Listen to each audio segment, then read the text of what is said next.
Assalamualaikum warahmatullahi wabarakatuh. Di sini kami dari kelompok 11 akan membahas mengenai lembaga keuangan bank dan lembaga keuangan bukan bank dalam mata kuliah Ekonomi Moneter dan Kebank Syariah. Anggota kelompok 11 yang pertama Elva Lu'lu'un Indana Zulfa, yang kedua Ina Anianingsih, yang ketiga Nadifa Cindy Ramadhani, dan yang keempat Dani Agus Setiawan.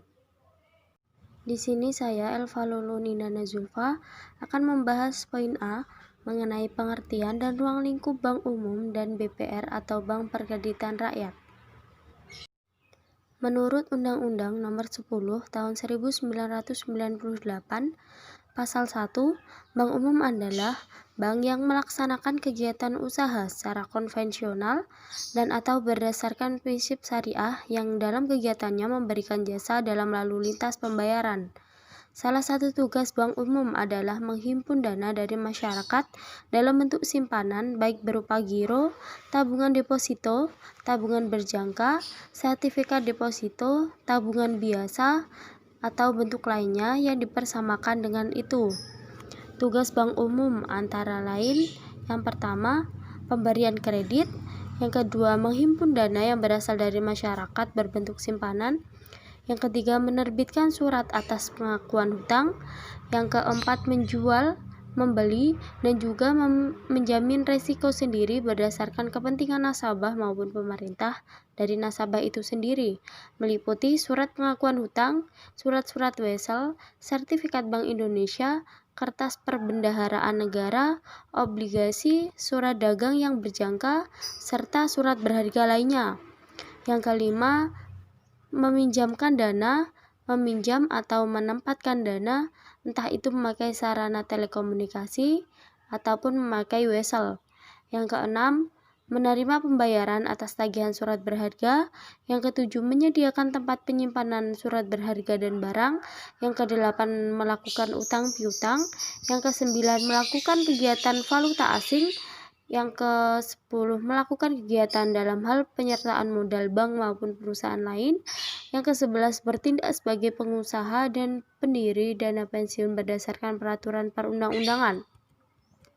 Sedangkan Bank Perkreditan Rakyat atau BPR menurut Undang-Undang Nomor 10 Tahun 1998 Pasal 1 adalah bank yang melaksanakan kegiatan usaha secara konvensional atau berdasarkan prinsip syariah yang dalam kegiatannya tidak memberikan jasa dalam lalu lintas pembayaran.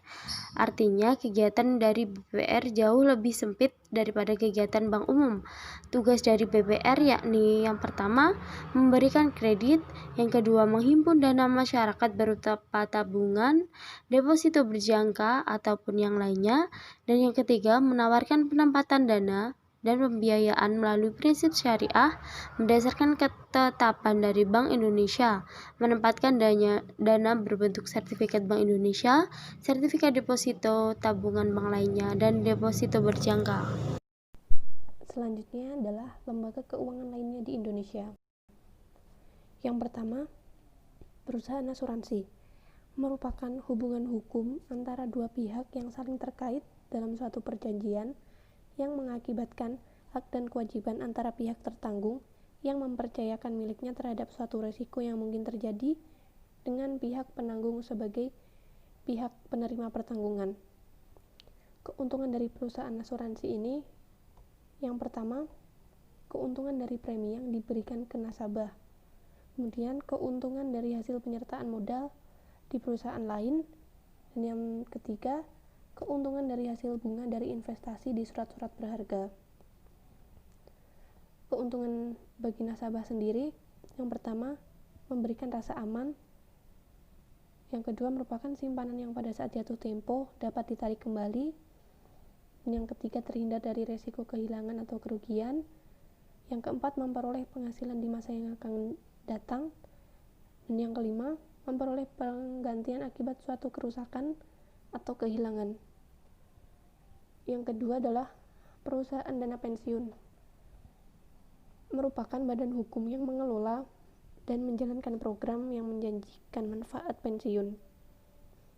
Manfaat perusahaan dana pensiun bagi perekonomian nasional, dana yang dihimpun dari iuran peserta dapat dijadikan sebagai modal bagi dunia usaha, dan manfaat yang diterima peserta, dana pensiun akan memberi jaminan pendapatan di hari tua. Yang ketiga, koperasi simpan pinjam. Koperasi simpan pinjam menghimpun dana dari masyarakat dan meminjamkan kembali kepada anggota atau masyarakat.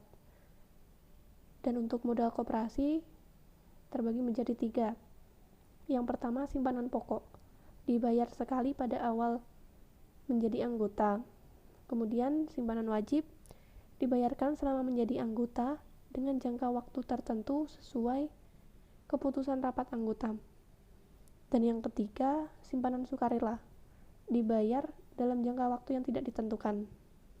Keuntungan dari koperasi simpan pinjam ini, yang pertama, tidak memakai jaminan, anggota terhindar dari rentenir, dan yang ketiga, akhir tahun akan memperoleh SHU. Selanjutnya yang keempat, modal ventura. Merupakan badan usaha yang melakukan pembiayaan dalam bentuk penyertaan modal ke dalam perusahaan. Keuntungan bagi perusahaan modal ventura itu sendiri, yang pertama, sumber dana bagi perusahaan baru, kemudian adanya penyertaan manajemen, yang ketiga, kepedulian yang tinggi dari perusahaan modal ventura, yang keempat, mendukung usaha kecil yang berpotensi berkembang dan memperluas kesempatan kerja.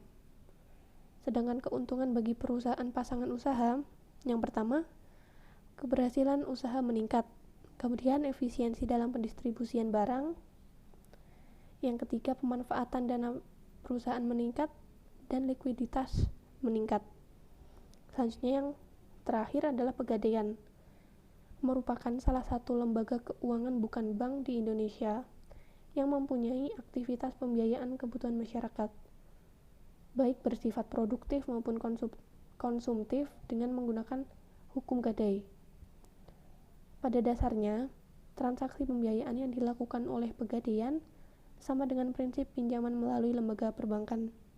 Namun, yang membedakan adalah dasar hukum yang digunakan, yaitu hukum gadai.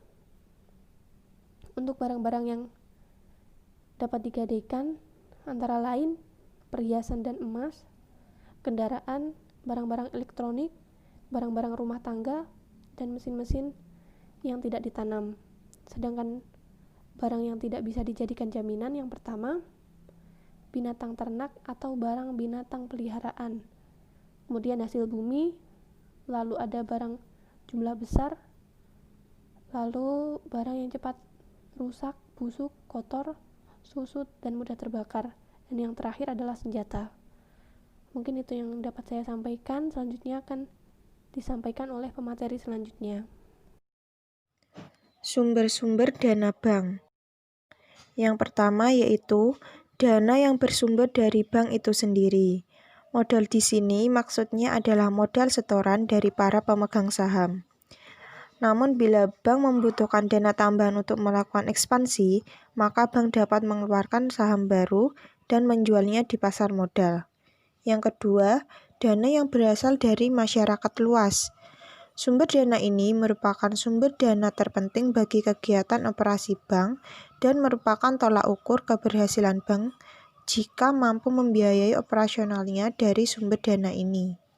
Yang ketiga yaitu dana yang bersumber dari lembaga lainnya.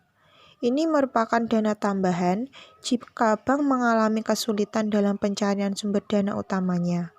Pencarian sumber dana ini relatif lebih mahal dan sifatnya hanya sementara waktu saja. Selanjutnya, ada pengertian dan ruang lingkup lembaga keuangan bukan bank. Lembaga keuangan bukan bank adalah suatu badan yang melakukan kegiatan di bidang keuangan yang secara langsung atau tidak langsung menghimpun dana, terutama dengan jalan mengeluarkan kertas berharga dan menyalurkan dalam masyarakat, terutama guna membiayai investasi perusahaan. Tujuan lembaga non-bank adalah untuk mendorong perkembangan pasar modal serta membantu permodalan perusahaan-perusahaan ekonomi lemah. Bentuk usaha lembaga keuangan bukan bank di Indonesia adalah sebagai berikut. A. Badan Hukum Indonesia yang didirikan oleh warga negara Indonesia atau Badan Hukum Indonesia dalam bentuk kerjasama dengan hukum asing. B. Badan hukum asing dalam bentuk perwalian dari lembaga keuangan yang berkedudukan di luar negeri. Tujuan lembaga keuangan bukan bank. Tujuan diadakannya LKBB antara lain untuk memacu perkembangan pasar uang dan pasar modal serta membantu penyediaan dana untuk membuka usaha baru dan mengembangkan usaha yang telah ada. Fungsi lembaga keuangan bukan bank. Yang pertama, memberikan pinjaman atau kredit kepada masyarakat yang berpendapatan rendah agar terhindar dari rentenir atau pelepasan uang. B. Membiayai pembangunan industri dan memperlancar pembangunan ekonomi lewat pembangunan pasar uang dan pasar modal. C. Membantu dunia usaha dalam meningkatkan produktivitas barang atau jasa. D. Memperlancar distribusi barang. E. Mendorong terbukanya lapangan pekerjaan. Kemudian, ada jenis-jenis lembaga keuangan bukan bank. A. Lembaga pembiayaan sewa guna usaha atau leasing. Leasing adalah kegiatan pembiayaan dalam bentuk penyediaan barang modal baik secara sewa guna usaha dengan hak opsi maupun sewa guna usaha tanpa hak opsi untuk digunakan oleh nasabah selama jangka waktu tertentu berdasarkan pembayaran secara berkala. B. Pasar modal atau bursa efek. Pasar modal adalah kegiatan yang bersangkutan dengan penawaran umum dan perdagangan efek. Perusahaan publik yang berkaitan dengan efek yang diterbitkannya dan lembaga profesi yang berkaitan dengan efek. Ketiga, ada asuransi. Usaha asuransi adalah perjanjian antara dua pihak atau lebih, di mana pihak penanggung mengikatkan diri kepada tertanggung dengan menerima premi asuransi untuk memberikan pergantian kepada tertanggung karena kerugian, kerusakan atau kehilangan keuntungan yang diharapkan atau tanggung jawab hukum kepada pihak ketiga yang mungkin akan diderita tertanggung yang timbul dari suatu peristiwa yang tidak pasti atau untuk memberikan suatu pembayaran yang didasarkan atas meninggal atau hidupnya seseorang yang dipertanggungkan.